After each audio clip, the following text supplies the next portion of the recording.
Government காலேஜில் படிச்சா மட்டும்தான் கொடுத்தான். பிரைவேட் காலேஜில் படிக்கிற பிள்ளைங்களுக்கு இல்ல.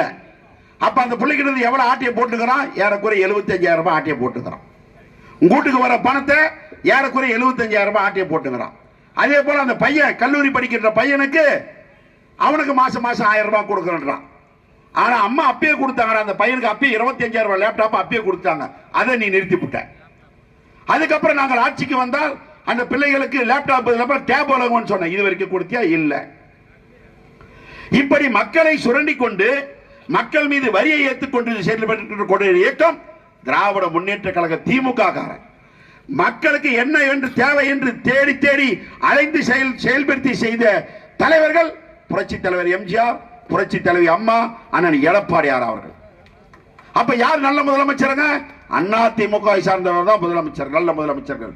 கள்ளக்குறிச்சியில் ஒரு சம்பவம் நடந்துச்சு. 69 பேர் சட்டம். அண்ணா திமுக சட்டமன்ற உறுப்பினர்களும் உண்ணாவிரதம் கூட உட்காந்தோம். அந்த 69 பேர் மேல குண்டாஸ் போடுறான். நான் என்ன கேட்கிறேன்னா, அந்த 69 பேர் மேல குண்டாஸ் போட்டல, இன்னைக்கு அவன் எங்க இருக்கிறான்? வீட்டில் வந்து உட்காந்துங்கிறான். அப்ப நீ சட்டத்தை எங்க காப்பாத்தீங்கிற? அதை செஞ்சவன் யாரு? ஒரு கேஸ போட்டான். ஒரு கண்ணுக்குட்டி என்ற கோஞ்சாம் பேர்ல கேஸ போட்டான். நாங்க கேட்கறது, அந்த கண்ணுக்குட்டி என்ற கோஞ்சாம் மேல கேஸ போட்ட அதை விக்கி சொன்ன எரம மாடு யாரா? அவனை காட்டுறானா? அதை காட்ட மாட்டேன்ட்டான்.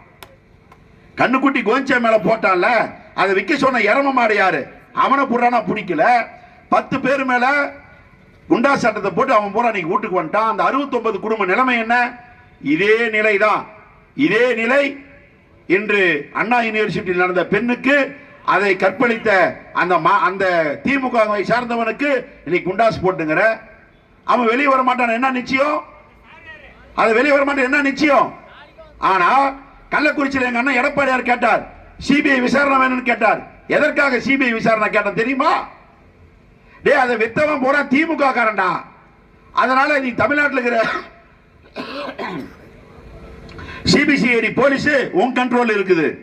அதனால உங்க மேல யாரு மேல வழக்கு போட மாட்டான். காரணம் என்னன்னு சொன்னால், அந்த சட்டப்பேரவை உறுப்பினர், அந்த கள்ளக்குறிச்சியை சார்ந்த சட்டப்பேரவை உறுப்பினர் ஒரு தாழ்த்தப்பட்ட சமுதாயத்தை சார்ந்த அதிமுக சட்டப்பேரவை உறுப்பினர். அவர் அந்த மாவட்ட ஆட்சித்தலைவரத்தில் மனு கொடுத்தார். இந்த மாதிரி கள்ளச்சாராயம் நடக்குதுன்னு சொன்னார், கண்டுக்கல. மாவட்ட எஸ்பி காவல்துறை கண்காணிப்பிடத்தில் மனு கொடுத்தார், அவரும் கண்டுக்கல. இதெல்லாம் மீறி சட்டப்பேரவையில் சபாநாயகர் மனு கொடுத்தார், அவரும் கண்டுக்கல. அன்னைக்கு அந்த மனு போது அல்லது காவல்துறை கண்காணிப்பாளரோ அல்லது சபாநாயகரோ நடவடிக்கை எடுத்திருந்தால் இன்று அந்த சாவு நடந்திருக்காது. அதனாலதான் சொன்னோம், என்னடான்னு சொன்னா முதல் குற்றவாளியாக மாவட்ட ஆட்சித்தலைவரை சேர்த்தணும். ஏன்னா அவங்க மனு கொடுத்து கேட்கல, அவங்கள சேர்த்தணும். இரண்டாவது குற்றவாளியாக மாவட்ட காவல்துறை கண்காணிப்பாளரை சேர்த்தணும். ஏன்னா அவர்கிட்ட மனு கொடுத்தோம், எடுக்கல.